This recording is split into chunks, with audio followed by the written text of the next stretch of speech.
podcast is part of the Sports Social Podcast Network.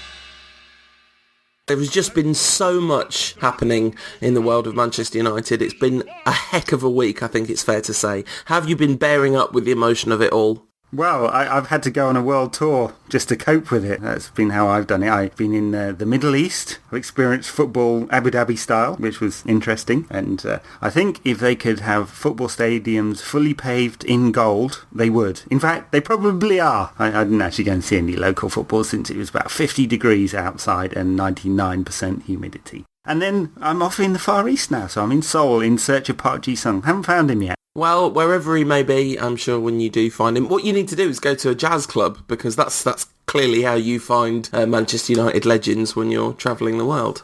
I'm not sure we can call Park a legend, can we? I think if you try and call him anything else, we'll be having words. Yeah, well, I haven't found his favourite, what can we say, food choice yet. But I have been looking. Oh, a little bit of casual racism early in the show there. Maybe not racism, maybe just cultural stereotyping.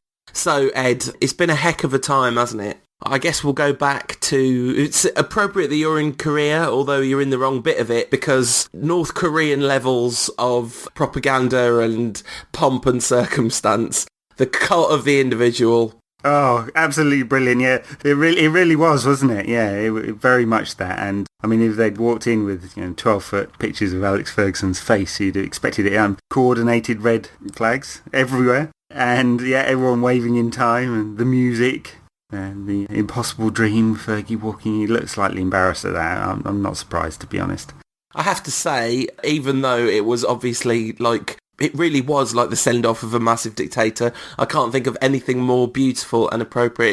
It was the good kind of dictatorial worship, wasn't it? As somebody said, it's more Castro than Kim Jong-il. Beautiful stuff, and the send-off he really deserved. And he said he was surprised by the reaction. I don't know how you could be, but I guess also hard to expect that level of emotion and outpouring. I don't think there were too many dry eyes in the house at Old Trafford last Sunday. Well, yeah. I mean, let's not get all Diana-esque over it, but, I think it's fair after 26 and a half years in the job, but he's loved by a lot of people. So it was a nice send-off for him, and it was interesting. He was manager to the last, wasn't he? His speech after the game against Swansea, telling the players that they know how important the shirt is and not to let themselves down for the next manager. First of all, one of the things that angers me most in the whole world, in spite of the fact that it's not that bad, is any public display of emotion being marginalised, and the whole kind of like, it's the Dianification of the country. Shut up,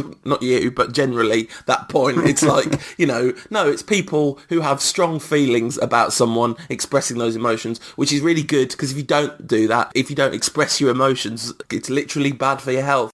Oh, getting a bit scarce on us here, Paul. Do you want a minute? In fact, let's hold a minute's silence right now.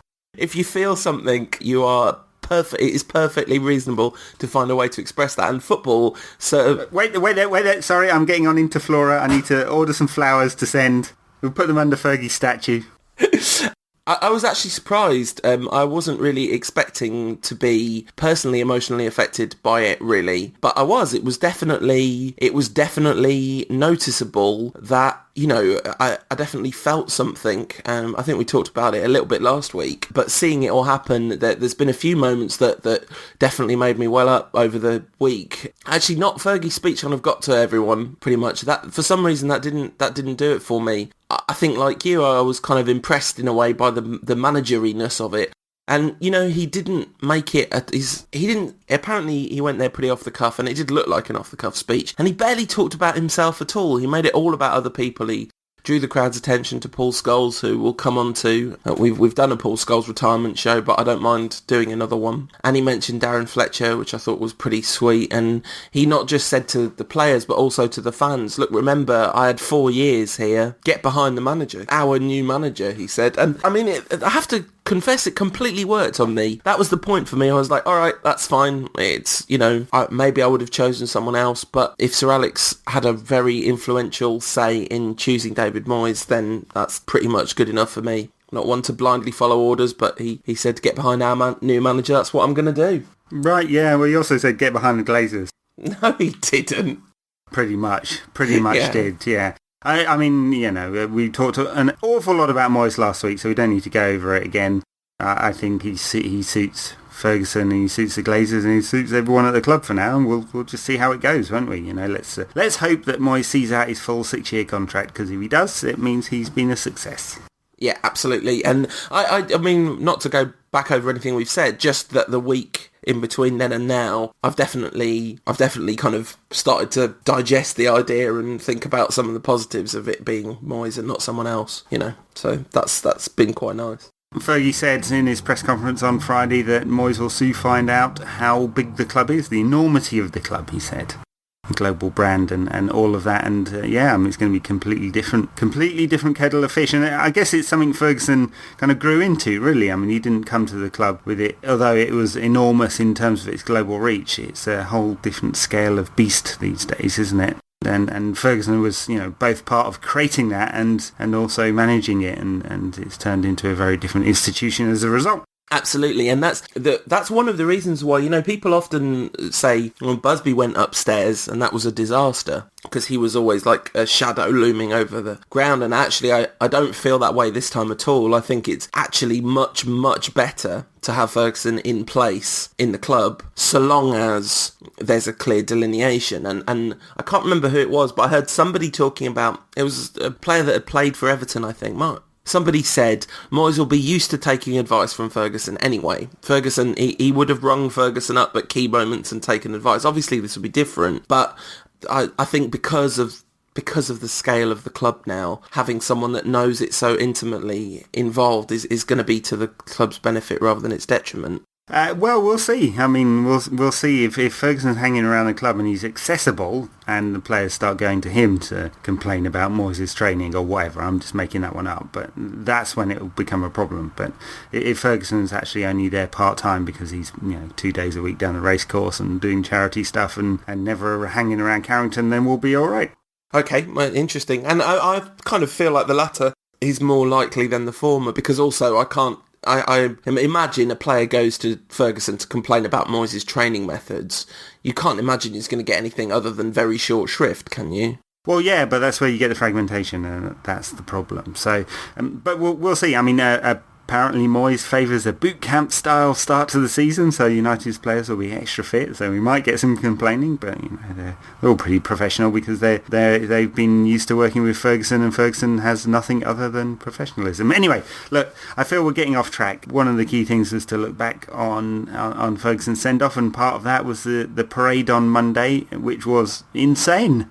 I think Manchester overrun with Reds, climbing up buildings, scaffolding, the whole lot. Ferguson referred to them the other day as the scaffolding Reds, which was very good. And I think it couldn't have been a finer send-off for the club and the team after the season of Ferguson.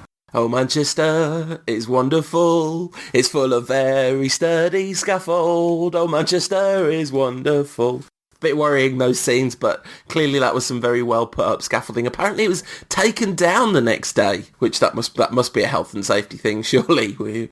It's just coincidence and they happen to have finished. But I think if you'd had that many people on the scaffolding the day before, you'd think about taking it down and putting it back up, wouldn't you? Yeah, also closing the door after the horse was bolted. Very much so. Yeah, how many parades were they expecting that week? Certainly wasn't any silverware down at Eastlands. No, there wasn't. Nor a manager. No, and Ferguson managed to outlive another Manchester City manager. It was pretty extraordinary. I would talk about that a little bit maybe before the end of the show. Mancini on his bike, whether that's a good thing for us or not. The parade sort of it felt like it led directly out, more or less, like the final whistle blew, Fergie made a speech, everyone just went outside, and then the parade. I know there was sort of effectively 24 hours in between the two things, but it all felt like one big Manchester United celebration, and it was absolutely wonderful to see. Number of the players, Scholes and Giggs, both saying they'd never seen anything like 99 and they never thought they'd live to see anything like 99, but this sort of either topped it or at least equaled it. And, you know, the same kind of scenes of people standing in trees and obviously all that scaffold and incredible response, and not at all surprising, the combination. I think it would have been a pretty great parade anyway, just because the trophy was won back off Manchester City. It was obviously incredibly important within the city, and the fact that it was Ferguson going, Scholes going, last chance to see these people and say thank you. And Rio Ferdinand, who brilliantly capped off the celebrations on Sunday by scoring an absolute cracker, making it 20 goal scorers from the squad this season. I mean, talk about narrative. It was 20, all that malarkey, and the fact that, you know, he was the only player playing that could have added to the number of players that have scored this season, I think. Well, you know what I feel about all this arbitrary number nonsense. Yeah. But so I think it has no meaning that Rio scored. But I think the reflection that we can take out of that is that United were far from a one-man team this season. Despite, I mean, Van Persie did score a significant percentage of United's goals, but that's kind of what you expect of your leading goal scorer. And to spread the rest of the load around the team was really important. That's one of the reasons why United won the title. It was a squad game for the team this year, and that ensured that United picked up loads and loads of points against the mediocre opposition to get such a big lead. So, I mean, and it was a cracking goal from Rio, just to come back to the game, you know, fine volley, and he loved it, didn't he? And it seems like he might stay for another year, which is good as well. I think that's probably very important, actually, because a new man coming in, he'll want to keep all his experienced players, I think. Yeah, definitely. And, you know, obviously the fact that it's 20 is completely arbitrary, but the fact that it's 20 is absolutely not arbitrary in terms of, as you say, it just demonstrates that goals have come from all over the place this season. And you remember, we'll do a proper season review next week, but like every week it seemed like Johnny Evans or Patrice Evra was scoring from a corner at one point in the season. And yeah, for Rio to get on the action was beautiful, and he certainly carried on his celebrations into the next day. Alan Keegan describing Ashley Young at one point as the main choir master when he was really padding for time on the top of that bus. Not an enviable job. So anyone that didn't see the trophy, you know, at the parade, at the beginning of the parade, the bus is parked outside Old Trafford and players are coming 2 by 2 to get on the bus, and Alan Keegan is standing on the bus with a mic using the words Old Trafford an inordinate number of times, as is his wont. His breakfast ritual in the morning is Old Trafford, love, do you want a cup of tea? I'm putting the kettle on, Old Trafford. I think he just does that wherever he goes. But yeah, he was kind of calling out the players' names. Few bit of a muted response for Rooney, but it sort of warmed up as the day went on. At one point he described Ashley Young as the main choir master, which I think should definitely be Ashley Young's nickname from now on.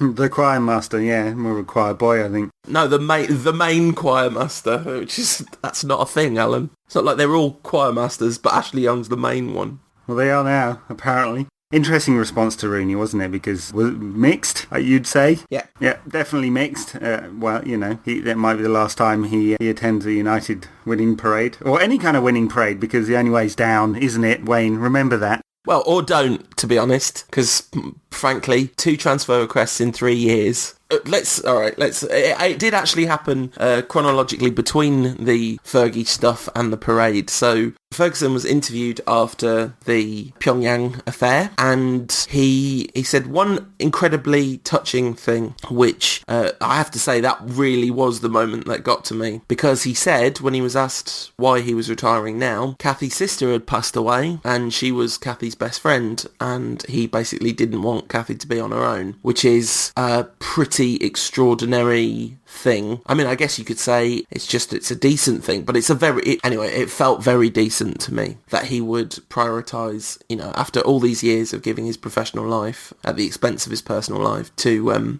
put the personal life first, when actually professionally I'm sure he would have wanted to do another season and try have another crack at the Champions League and work with this young team and all that stuff. So yeah, that was pretty moving. But then he was asked why Wayne Rooney didn't play, and he gave a searingly honest answer to that question, didn't he? Well, he certainly did, yeah. I mean, he said the boy had asked for a transfer, and Jeff Shreve said, you mean he asked for a transfer request? You put in a transfer request. And he said, yes, the boy asked for a transfer. There was no ambiguity about it, especially after a week of Rooney's PR team denying that he'd asked for a transfer. So he really threw Rooney under the bus there, didn't he? And, you know, frankly, 2 transfer requests in 3 years, he can go. I really don't care.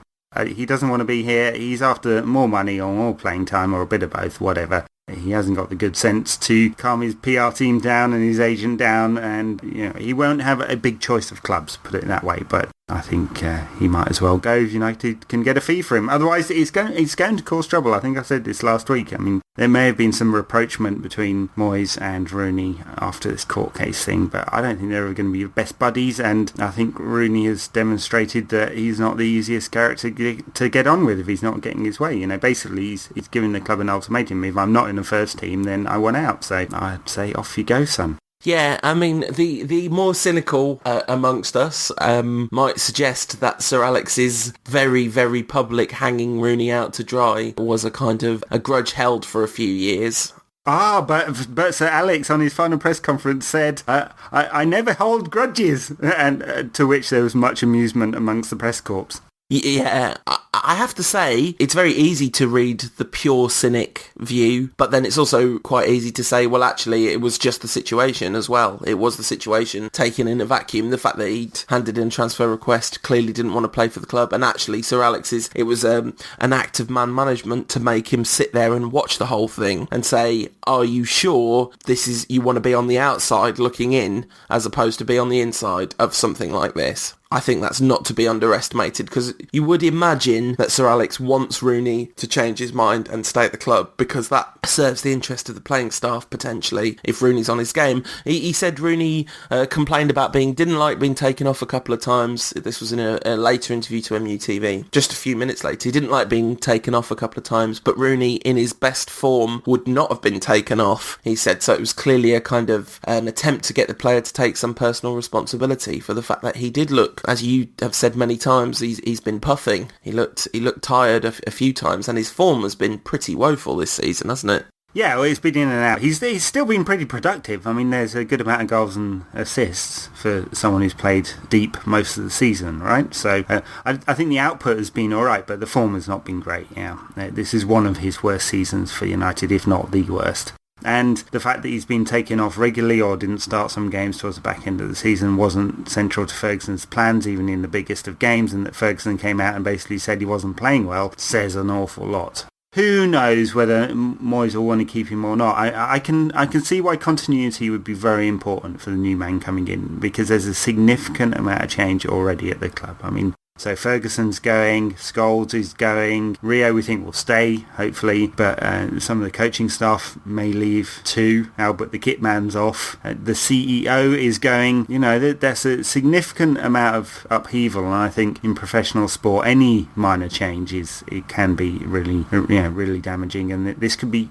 really, really damaging. And he's going to want to make sure the train doesn't come off the rails. Now, I think I said last week, I'd set expectations for next season quite low, because it takes a certain kind of personality to come in and really make sure things are on target straight away. It really doesn't happen very often. Normally, when you get a new manager, it's fairly difficult for them. And I think with the institution that is Ferguson going, it's going to be very difficult for Moyes, no matter how talented he is, whether he's the right manager or not. So I think whatever Moyes can do to not rock the boat is a good idea. And if not rocking the boat means Rooney stays, then he should do that. If making sure the boat isn't rocking too much means that Rooney goes, then that's a good idea as well. Is Alan Morgan actually retiring? Because I've seen it mentioned, but I've not seen anything official about that. No, actually, and I haven't seen anything official about any of the other coaches either. And Moyes said this week that, in fact, I think he used the word continuity. He said he's got coaching staff at Everton and at Manchester United that are looking for answers, and it'll be easier after his game against Chelsea at the weekend is concluded, and that's fair enough. So I think in the next week or so we'll find out an awful lot more about what's happening with some of those coaching positions. And Moyes would be absolutely mad to disrupt the backroom staff, because it's a very high quality staff. Mike Phelan aside, at Manchester United. Sorry, Mike. No, apparently he's apparently he's an excellent coach. So people say he gets unfair stick, I'm sure. It's the tight shorts. He'd have a lot more credibility if he didn't wear them. But there are question marks over what happens with Philip Neville. Is he going to join the coaching staff? What happens with Paul Scholes? Is he going to join the coaching staff? Has Moyes got Ryan Giggs on side, because he's obviously the senior man in the dressing room? Really important what happens with Rennie Meulenstein. He's the kind of tactical genius, isn't he? It was never Ferguson. Not that there was ever that much tactical genius going on at United. and some of the key sort of youth development coaches as well. So lots of questions there. I don't think Moyes will make many changes, basically. There was a funny moment in the MUFC Awards when Warren Joyce was asked what he was looking forward to about working under the new manager, and he said, I don't know if I've got a job yet. And there was a very relieved laugh from around the room. Lots of people obviously thinking the same thing. And Meulenstein, of course, I think the tactical role is secondary, really, isn't it? It's the technical coaching that Meulenstein has improved the level of that dramatically. And you see in players like Danny Welbeck and Tom Cleverley and all the others coming through under 21 level, they're very technical players. Whether they're brilliant or not is a different thing, but there's a philosophy through the youth coaching to produce high quality technical players, and he's been a key part of it. I mean, obviously he's been around at the club for quite a while now. Yeah, and you have to say, he might want a new challenge as well. That's the other thing. Because, you worked under Sir Alex for that many years. He might want to go back to Holland. You don't know. It's that you could. I was watching him being interviewed, and he did look quite. I don't know. He looked quite tired, and it's obviously he's been at United for a long time, and he's done a lot for United. I think it would definitely be in our interest if he stayed. But I could definitely imagine a scenario where he doesn't want to stay. Well, maybe. I mean, he had that spell at Brøndby, didn't he? 6 or 7 years ago, and for a season it didn't work out for him. He might have worked out that he's a coach and not a manager. Yeah, absolutely. The thing about Scholes, he's gone again, Ed, and obviously it was the right time, and there's no way he's coming back this time. And he said the best 15 minutes of television ever not set in Baltimore happened over the course of the past week, where Gary Neville and Paul Scholes sit down to be interviewed for the Sky cameras, a kind of edited package shown as part of the build-up to the big send-off for Fergie, but the whole thing on Sky's website, and you absolutely have to go and watch that if you get the chance. There's the first seconds of it are amazing, where they're just sitting down opposite each other, and Scholes says, "Why am I doing this?" And you can tell he really means it. And he asked Gary if he's ever done it before. Gary said, "Yeah, just once with Giggsy," and he goes, "Oh, this isn't going to be like that." Yeah, right. Yeah. It was very good stuff. Yeah, not your traditional interview at all. Scholes saying that he had come back, his decision to come back, he'd watched, and this is brilliant because we refer to this game all the time, but he'd watched the game where Park and Raphael played in central midfield against Blackburn, and that was the moment where he started to think, maybe I should come back. And the thing is, he didn't remember who was in central midfield. He said Rafa and, I can't remember who it was, I think another defender. Yeah, Paul, it might as well have been another defender in that moment.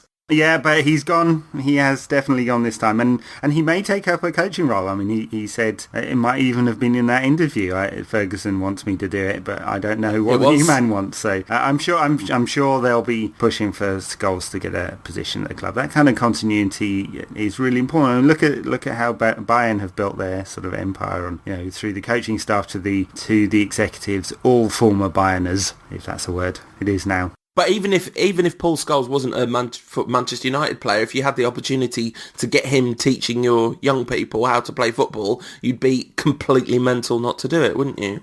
Yeah, quite. So I hope they keep him on. I think that kind of that succession is very good, and there's lots of talented youngsters in the under-21s and the reserves and the youth of the academy side, and I'm sure they'll all benefit from Scholes being involved.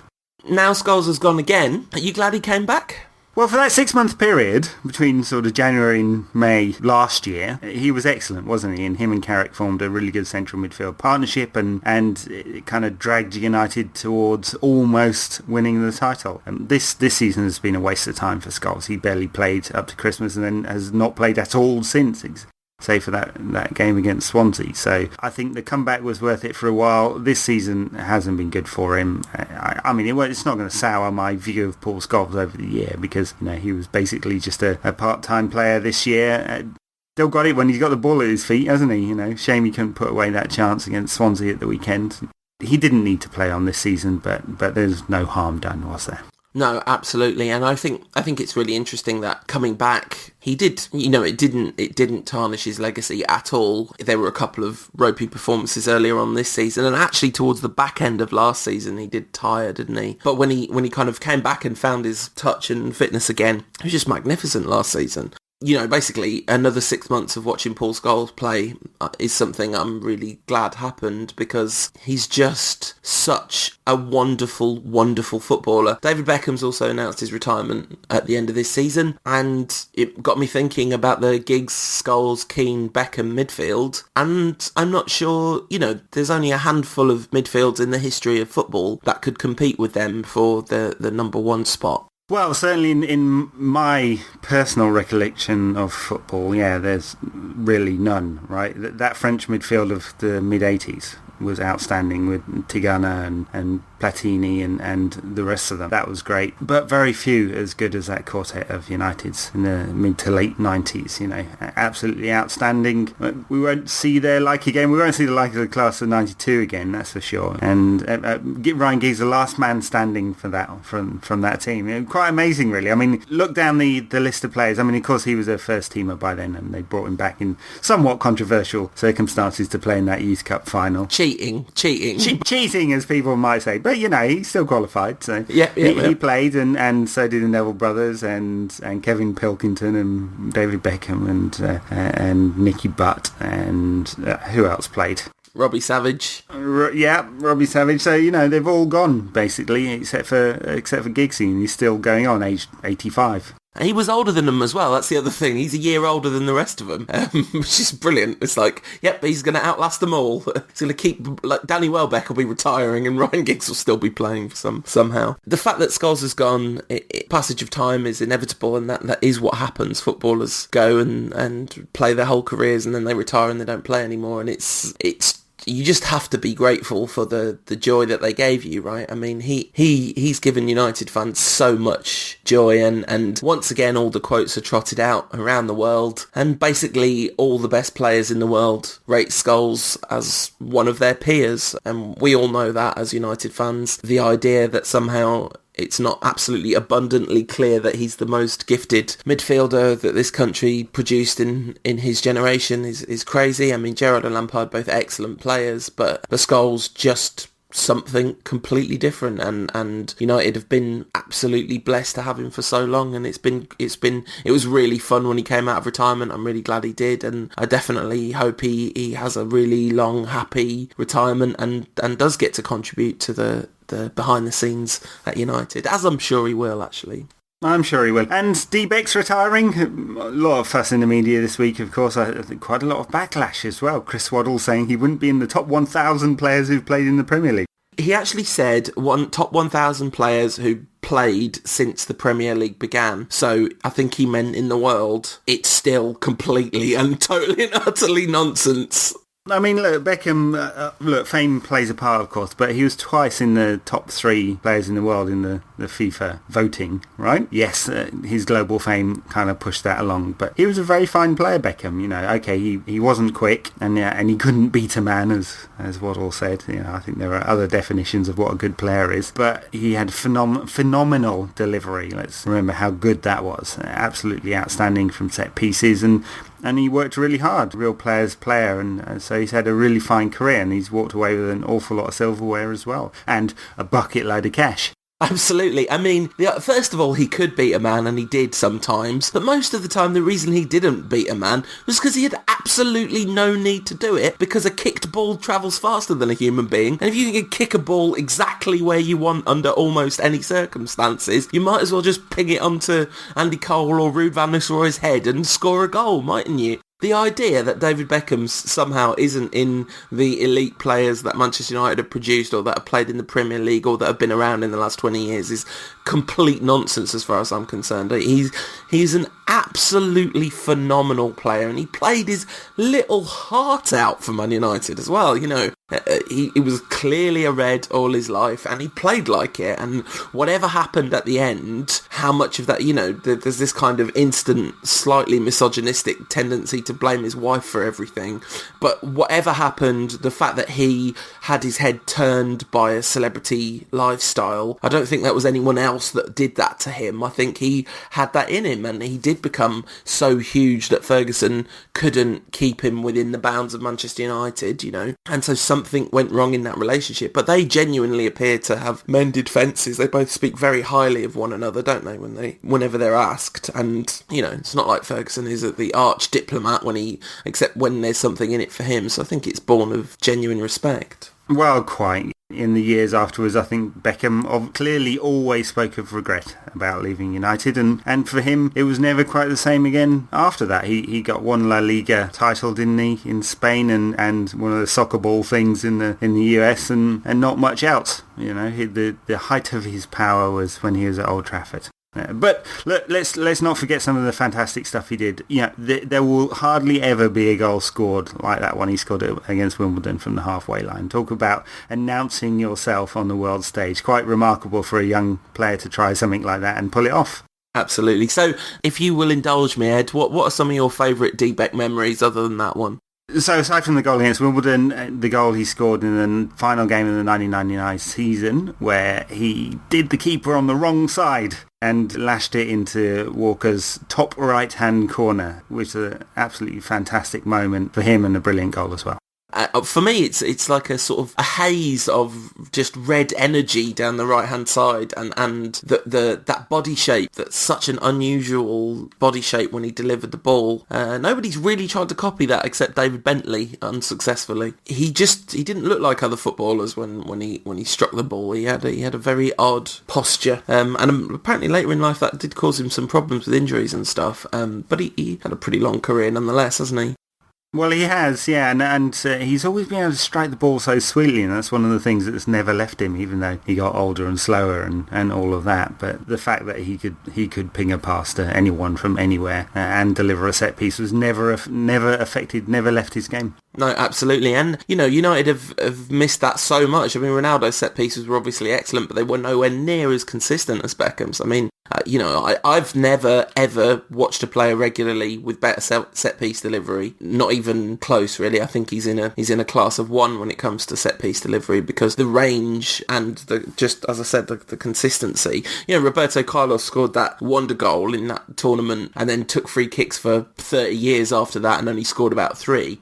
Right. Beckham, at one point, you just put the ball down at the edge of the box. David Beckham's got a free. Oh, brilliant. There's another goal for United, you know. And the number of assists, it's mental. His assist statistics are absolutely insane. I guess the one disappointment for Becks in his career, the 1999 final, I mean, United won, obviously, so it wasn't a disappointment, but his performance wasn't great, and that was his one sort of opportunity to really showcase himself in the centre of the pitch, where he always wanted to play, but never really got the chance. I think the fact that he then, Beckham to Sheringham and Solskjaer has won it, I think he made his contribution. No moment of luck that United scored goals from set pieces. You know, his set piece delivery instrumental in, you know, what Sir Alex calls the greatest moment of his United career. So yeah, it was not a good performance overall, but he had a pretty good last 3 minutes of that game, didn't he? Well, he certainly did. The last 3 minutes it still brings a tear to the eye, that one. It really does. Of course, also retiring this week, Jamie Carragher off to Sky Sports to sit on the bench with Gary Neville. That could bring some fireworks next year. Apart from that challenge on Nani, it was pretty nasty, wasn't it, from old Jamie Carragher. You're supposed to respect your rival club's long stalwarts of a bygone era, aren't you? I don't watch enough Liverpool to know how good he was, but I think he's pretty highly regarded, wasn't he, as a centre-half? He's an old clogger, isn't he? And barely understandable. I really will be turning on the subtitles to understand him when he's on Sky, but, you know, we can just blank that out and wait till Gary talks again. Yeah, I mean, I think that'd be a good combination, because actually he's makes some fairly interesting analytical points. Pretty bright lad, Jamie, isn't he? He is. I do jest, but he's actually pretty good when you can actually understand what he's talking about. It's not that hard. Scouse accents are not that hard to understand. It's just racism, Ed. By definition, it's not. It's cityism or something. Scousism.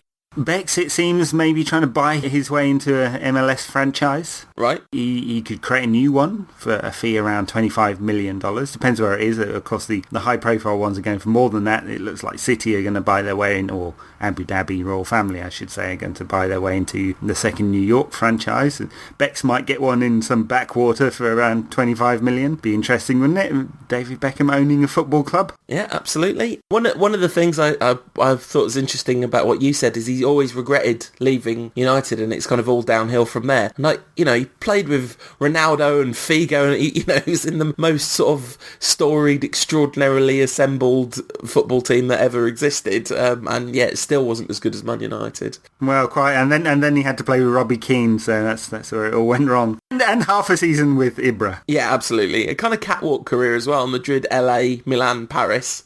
Definitely makes sense that Beckham travelled that particular route, doesn't it? It certainly does. He was a very good underwear model. I'm not sure if it's been mentioned, but David Beckham is a handsome gentleman. Yes, so people say he is. Oh yeah, so people say. Mikel Forsell tweeted, brilliant tweet from Mikel Forsell, who put a picture of him and Beckham up and said, "I think I can safely say he's better looking than I am."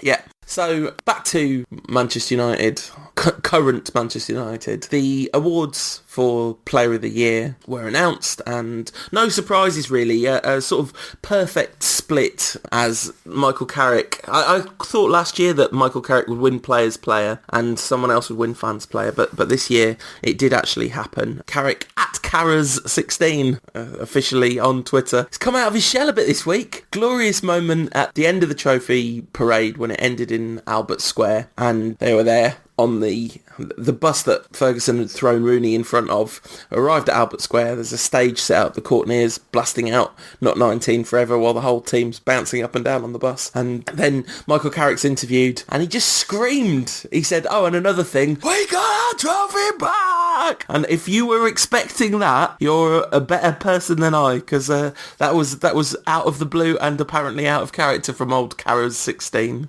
Well, and he admitted afterwards that he was well below par because he'd been partying for most of the week. So, yeah, it was lovely to see. Rio Ferdinand disturbingly doesn't appear to know that Shinji Kagawa's song is not "Oh Shinji Kagawa." Rio, you should know better than that, lad. All we need is Rio to learn our songs. But he sort of picked up the mic at one point, Rio did, and started singing.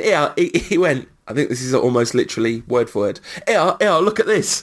Oh, Shinji Kagawa. Shinji starts going absolutely nuts in the middle of the stage, waving a scarf around his head, coming out, doing a little dance. He goes, and Rio just goes, "Ha ha, he's a lunatic, he is. He loves it." Brilliant. Quite the team spirit. It appears that Rio Ferdinand considers Shinji Kagawa to be a sort of dance-on-demand sort of guy. And he appears to be a dance-on-demand sort of guy. Yeah. Be interesting to see how Moyes uses him. I'm fascinated about that one because it is really not the Moyes way. How do you think United play next season under Moyes, Paul? Because whenever I've seen Everton, they're quite direct. I haven't got a Scooby-Doo. Apparently, Everton play better against smaller sides. Like they played better football, more tippy-tappy, and Baines and Pino certainly did a lot of nice stuff down the left-hand side in the first half of last season. The one thing that genuinely worries me about Moyes, it's not the sort of lack of experience at the top level, it's not any of that, not the not winning a trophies thing, it's that his relationship with creative players over the years has been mixed. He doesn't tend to get the best out of his creative players all the time. I mean, Pinar is definitely the exception to that, but Pinar's kind of a cut inside winger, isn't he? So maybe he'll get best out of Nani if he's still at the club. But Shinji, I mean, you've got that horrible feeling that he's going to use him on the left. Well, yeah, I think you're right. Moyes has rarely ever played with a playmaker. He's set up his team in a very functional fashion, and they've played pretty functional football for the most time. I think where people say that they've played good football at times, it's really not. It's percentages and then. And it's not a build-up from the back and play short stuff and impose your style on someone else. So that's the thing that worries me too. You know, maybe Moyes will find a new opening for him. His flower will open. The thing about Moyes that's really untested is he's never had players of the calibre that are at Manchester United to work with. I mean, Everton have had some good players in his tenure, but I don't think anyone of the natural gifts of Shinji Kagawa has been at Everton. So hopefully he will unlock the key to mystical Shinji's joy. But we'll see, won't we? And as for the rest of the setup, you would imagine he's going to play some version of a 4-2-3-1, wouldn't you, for most of the time? Because that seems to be what, well, I was just about to say that seems to be what our personnel's set up to do. But we haven't really got two to sit in the two unless he keeps Anderson for another season, or T-Clev somehow finds his form again. All questions to be answered. I think we'll find out some more over the next couple of weeks, really, and Moyes will be free to talk about his plans. Officially doesn't take over till July the 1st when the team comes back for training and head off around the world for another summer tour. But it'll be interesting to see if Ferguson's involved with that one, because I think the sponsors will probably want him there. So we'll see. I know Ferguson's having a hip out, isn't he? So yeah, lots of questions about Moyes and potential style of football. We'll see. And talking of football, we didn't actually review the Swansea game, did we? Very jumbled up show this week because there's been so much going on, but somewhat of a mixed performance from United. Last performance of the season at Old Trafford at least, and okay for a few minutes, then Swansea really came back into the game. They'd have deserved a draw before that sort of dramatic finish, I think. Yeah, absolutely. I mean, it was all prearranged, right? That's the only explanation for a last-minute goal being the winner in Sir Alex's last home game. I mean, couldn't be better, could it? Strictly not in Fergie time, no, of course, that's because true. Because as we all know, Fergie time only starts in the 91st minute. Actually Fergie time is the time after. So like if the official holds up 3 minutes on his board, then Fergie time starts at 93 minutes. It's not just the regulation amount of added time. People often mistake that for Fergie time, but Fergie time is when Steve Bruce scored that goal. You know, Fergie time is the 7th minute of injury time, isn't it? Well, yeah, fair enough. You know, because we all know that the FA have this sort of wide-ranging conspiracy to cheat Liverpool out of winning any trophies by giving United as many minutes as possible. Yeah, Moyes minutes. Fergie time will be replaced by the game. United played brilliantly for about 15 minutes. They looked really great, and I was thinking, this could be our first team next season. And then I got a bit sad because I realised Paul Scholes wasn't going to be around. Scholes, he played pretty well for the first half. He understandably tired in the second, and got his big applause, which he bolted off as quickly as he's run for quite some time. Yeah, he had one chance as well, didn't he? And kind of scuffed his shot. Didn't quite manage to score on his final game. At least at Old Trafford. He might get a game against West Brom. I have to say I think that's one of the reasons why United didn't make it 2 when they were on top, is because everyone kept trying to pass it to Scholes instead of score themselves. Hernandez in particular, I was going to say guilty of that, but it's not really guilty. It's to be commended for making this into the testimonial. It certainly appeared to be. Talking of testimonial, about 3 seconds into the game, Scholes put a massive reducer in on someone. Referee didn't even give a foul because it wouldn't have been fitting for the occasion. No, it'd have been wrong. Yeah, 2-footed reducer as well. It wasn't pleasant, but hey, there's a lot of criticism of Arsene Wenger a few years ago when he said that Scholes had a bit of a dark side, including us. I think we may have laid into Mr. Wenger. Really? Given that his sides were dirty for years. Oh, yeah. He's certainly two-faced about that kind of thing. But there is just that little touch of darkness about Scholes. He didn't need to make that tackle. It was about 75 yards away from his own goal. Yeah, got the ball though, obviously. As if that's even a thing. As well as cleaning out the guy's ankles, yeah. But yeah, I mean, the performance really dipped and Swansea really got back into it, and Michu is a very, very fine player, isn't he? He is, yes. It looks like Laudrup is staying at Swansea as well, which is a sensible choice from him because he's hopped from club to club, and I'm sure he'd be in demand if any other club wanted him, especially those that will be without a manager next season. I mean, Everton would do very well to get Laudrup, I think, but it looks like he's going to stay, and that's important for Swansea.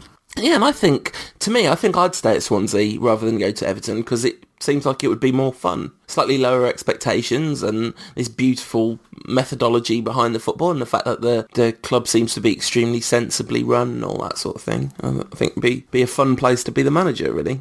It would indeed.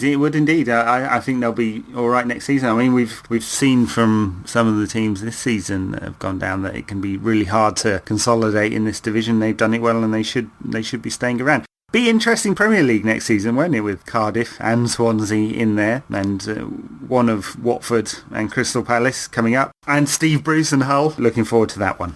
brilliant stat that was on Football Weekly. Amy Lawrence came out with this stat that since Arsene Wenger last won a trophy, all 91 other Football League clubs have changed their managers. Which is just like pretty incredible. Also, I mean, he's going to be the only one left, isn't he, out of managers of the big clubs, because obviously Rafa's going to be off. We've got Moisey in. Everton will have a new manager. City have sacked Mancini. Presumably Pellegrini will come in, and we'll find out whether he's an upgrade on Mancini. I suspect he will be myself.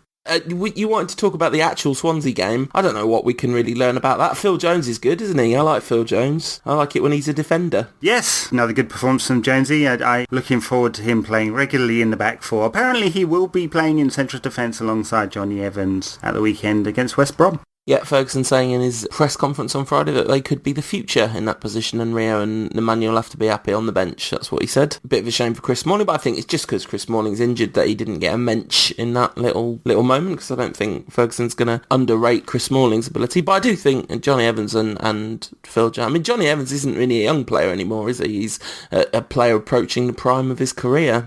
And certainly the performances have matched that. He had a really good season until he got a couple of injuries, didn't he? We'll do season review stuff next week.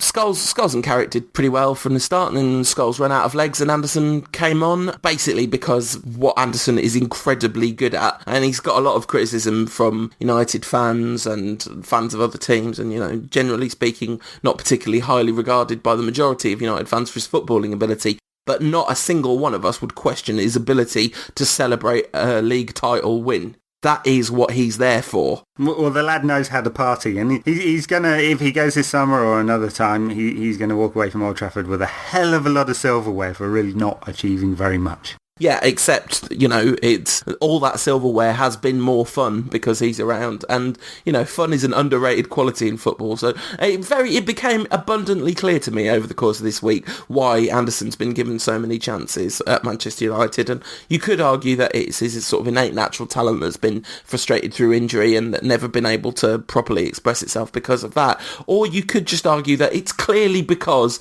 Alex Ferguson absolutely loves having him around. You can tell a lot about people's relationships by their body language with each other, and Ferguson's face just lights up when he sees Anderson, and it's really quite sweet. Oh. Albeit it's been slightly bad for our midfield. So, United do have one final game of the season to go, away at West Brom. Can United defend their 13-point lead in the Premier League, or however many points it is now? I'm sure it'll have a sort of testimonial atmosphere. Of course, absolutely nothing to play for in the Premier League this season, except for, I suppose, the question over who's third and fourth, with Chelsea and Arsenal and Tottenham all fighting it out. Chelsea favourites to take third and Arsenal fourth and Spurs behind, I suppose.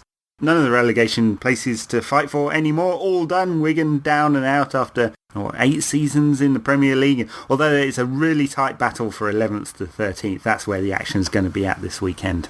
The possibility exists, I'm sure everyone knows by the time they've heard this, of a playoff. If the Chelsea game finishes 0-0 and Arsenal beat Newcastle 2-1, they will have the exact same number of points, the same goal difference, the same goals scored, and will be forced to play off to see who gets the automatic entry into the group stages of the Champions League, which is actually quite a big deal since that became unseeded. You'd easily get yourself knocked out before the Champions League group stages start and get a really big team in that. Well, right, you could get Valencia or Atletico Madrid or something, and absolutely, definitely could be a real tough one. That's worth millions and millions of pounds potentially. Yeah, I really hope it happens. Yeah, me too. The other thing I hope that happens is somehow Arsenal lose and Spurs win, because I just think that would be weirdly quite comical. But it's not going to happen because Spurs are clearly doomed to be just there or thereabouts. People giving Andre Villas-Boas stick, saying, Spurs finished 4th last season, they're not going to do it this season. Likely to get more points this season than they did last season, although, of course, that's not necessarily the final definitive argument. But I think you can't really argue against Villas-Boas having moved Spurs on since the Redknapp era, can you? No, I don't think you can, and Spurs would be wary to keep changing managers. I mean, they sacked Martin Jol, didn't they, for getting them 5th twice. Yeah. And look at the budget. They turn over £100 million a season less than Arsenal. Yeah. Now, clearly that would close somewhat if Spurs were in the Champions League and Arsenal weren't, but they're a long way behind financially. That's why they keep finishing behind Arsenal. Yeah, and I think also the Villas-Boas had a really difficult start to the season because he was coming in and it's not easy to start turning things around. And think that there was a period where Spurs were playing some of the best football in the country, weren't they, at one point this season? So I think he's done pretty well. But anyway. Before we go on to the mechanics of the Swansea game, a couple of Twitter questions, and I'd like to announce the winner of the competition to win a rather brilliant T-shirt by Anton Alfie. Do follow him on Twitter and pick yourself up one if you weren't the person lucky enough to win, or really gifted enough to win. At No Heroes Here, one of the true greats of Manchester United Twitterverse, says that the question, of course, poised was, why would you be a better choice than David Moyes to replace Sir Alex? And he says, I have a beard. Eric Cantona has a beard. You do the math. Very good. Basically, impenetrable logic from Serge. And if you would drop me a DM on Twitter with your details, then we'll get Anton to send you out a lovely T-shirt. So thank you for that. And follow out on at Anton Alfie and buy some of his T-shirts because they're ace. And he makes really, really great videos about Manchester United as well. A beautiful, beautiful series of videos have come out this week, and I would be remiss not to mention at Jack K. Holt's tribute to Sir Alex, which was beautifully put together and really, really exciting and dynamic and quite different. And friend of the Rantcast at bifurcated_MUFC made a piece of really quite stunning lo-fi art with a sort of timeline thing, and it's just brilliant. Anyway, so follow him too and check out his stuff. Loads of great content coming out of the United fan community. Some brilliant writing as well. Interestingly, I think most of the best writing about Manchester United has come out of from fans rather than professionals, hasn't it? There's been some very good stuff, yeah, and great range of tribute videos to various United people, Scholes and Ferguson in particular. So yeah, West Brom at the weekend, City have got Norwich, managerless City. One of my favourite bits of the week, of course, was that cracking photograph of Brian Kidd sitting down on the Manchester City bench, looking longingly at the empty chair that Roberto was no longer sitting in. Ah. Do you think it's going to be harder for Manchester United with Pellegrini running City, or do you think City have been too quick to fire Mancini? Look how many trophies Mancini has secured over the years, yeah? He got, 7 or 8 in 4 years at Inter. He's got 3 or something, however many it is, 2. 2 and 1 that doesn't count. And 2 and 1 that doesn't count at City. So, the guy picks up trophies. Sure, he's had the budget to do it, and he's particularly annoying, and he has this failing where he's not able to retain relationships with players without making it all public. And that's one of the reasons he's got the sack, isn't it? So, look, City are not necessarily going to go forward because of him, but they probably won't go backwards. Pellegrini has an excellent track record of producing very good sides. He failed at Real Madrid, but he didn't really get much of a chance, and that's a particularly difficult place to go in, isn't it? And they do tend to change their coach every season, so there's no reason why he won't do well with City, but there's going to be a bedding in period for him. I think the guy who's laughing most at all of this is Jose Mourinho, who's going to walk back into Chelsea and probably win Chelsea the title. I think that you can't really take Mancini's trophy haul at quite face value because so many of them were won with Italy in absolute chaos and Inter sort of managing to bob and weave the flying missiles. If Juventus hadn't been relegated, deservedly, obviously, if it's all true, then you wonder how many Scudetti he would have. And, last season, Mancini absolutely shouldn't have won the league last season. He basically should have cost Man City the league last season, but we managed to conspire events so that we didn't. And I think, a lot of people made fun of the word holistic this week, but actually I think it's a really appropriate word to use. I think you can say that he has done a decent job on the pitch and won a lot of trophies, but I think if you look at his impact on the club as taken as a whole, because that's all holistic means, it means considering the whole rather than just the parts, he hasn't been positive. I mean, there's all sorts of rumour, who knows whether it's true or not, that he doesn't have anything to do with the academy, and City are obviously very keen to develop that side of their club. And his relationship with the players appears to be a complete shambles. So anyway, and I don't think he's been brilliant tactically. I think Pellegrini is a tougher opponent for David Moyes than Mancini would have been. That's my opinion, but I could be wrong. Well, we'll see, won't we? We'll see. I mean, it's going to take him a little while to get going, I'm sure, Pellegrini. And I presume he's going to be head coach, and it's Bigiristan and the rest of the management crew that will be doing City's player recruitment this summer. So, yeah. I mean, they've got a very European setup, and that's why Pellegrini will probably work for them. And that's key, isn't it? Their recruitment will be absolutely key. And the one thing we all worry about, I think, is that he'll bring Isco with him from Malaga, because we don't want to see Isco at City, but I think it's probably quite likely to happen now. Well, he's a very good young player, yeah. I mean, quite how he'll take it away from Malaga and develop, who knows, but yeah, very talented player. Who knows? I mean, there's going to be lots of players going around in circles this summer, as well as managers, I think. Yeah, really sad news that it looks like Falcao's going to Monaco, which is a real indictment of the concept of third-party ownership. Basically, the only way the investors in Falcao can make any money is if he goes for an absolutely insane transfer fee, and the only people that can afford to pay that are Monaco. And Falcao is way, way, way too good to be playing at Monaco, but, you know. Well, just gone up from League 2 in France, so they'll be back in the top division, and obviously overseas owned now, Monaco. As are PSG, they could afford Falcao. I'm sure Chelsea and City could too, but perhaps not quite as keen to pay the £56 million transfer fee that it looks like it might be.